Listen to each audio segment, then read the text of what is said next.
सालों पहले एक नगर का राजा अपने राज्य में रात को अपना रूप बदलकर घूमता था। वो रूप बदलने के बाद लोगों से मिलकर अपनी यानी राजा के बारे में जानने की कोशिश करता और उनकी समस्याओं को समझता था। एक रात जब वह नगर घूमकर आया तो अचानक जोर से बारिश होने लगी। उसने देर किए बिना एक गरीब के घर का दरवाजा खटखटाया। राजा के दरवाजा खटखटाने के बाद घर से एक व्यक्ति निकला। वह एक गरीब किसान था जो अपनी पत्नी और बच्चों के साथ रहता था। बारिश तेज थी तो किसान ने राजा को अंदर आने के लिए कहा। राजा ने घर में जाने के बाद पूछा, क्या आप मुझे कुछ खिला सकते हैं? मुझे बहुत तेज भूख लगी है, कहा। राजा ने घर में जाने के बाद पूछा, क्या आप मुझे कुछ खिला सकते हैं? मुझे बहुत तेज भूख लगी है। वो गरीब किसान और उसका परिवार 3 दिनों से भूखा था और उसके घर में एक भी दाना अन्न का नहीं था। किसान के मन में हुआ कि भले ही हम भूखे हैं, लेकिन अपने अतिथि को यूं भूखा नहीं रख सकते।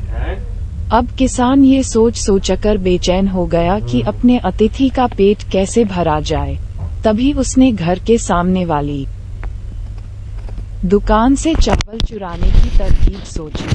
उसने सिर्फ अतिथि के लिए ही 2 मुट्ठी चावल लिया और उसे पकाकर राजा को खिला दिया। तब तक बारिश रुक गई थी और राजा अपने घर चला गया। दूसरे दिन दुकान का मालिक अनाज की चोरी की शिकायत लेकर राजा के पास पहुंचा।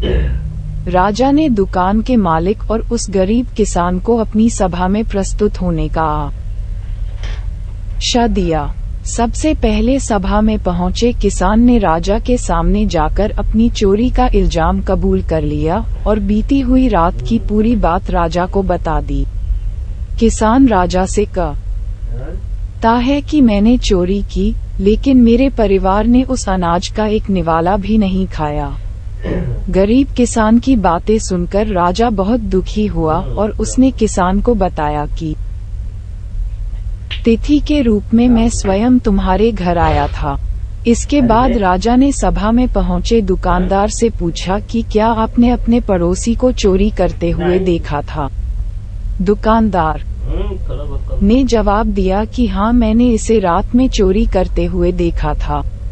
दुकानदार की बात सुनने के बाद राजा कहता है कि इस चोरी के लिए मैं पहले जिम्मेदार हूँ और फिर दूसरा तुम हो, क्योंकि तुमने अपने पड़ोसी को अनाज की चोरी करते हुए देखा, मगर कभी उसके भूखे परिवार को नहीं देखा।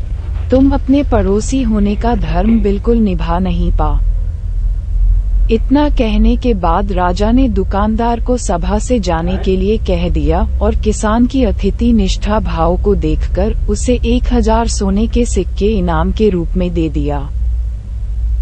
कहानी से सीख, अगर कोई आसपास रहने वाले मुसीबत में है तो हमें उनकी मदद करनी चाहिए।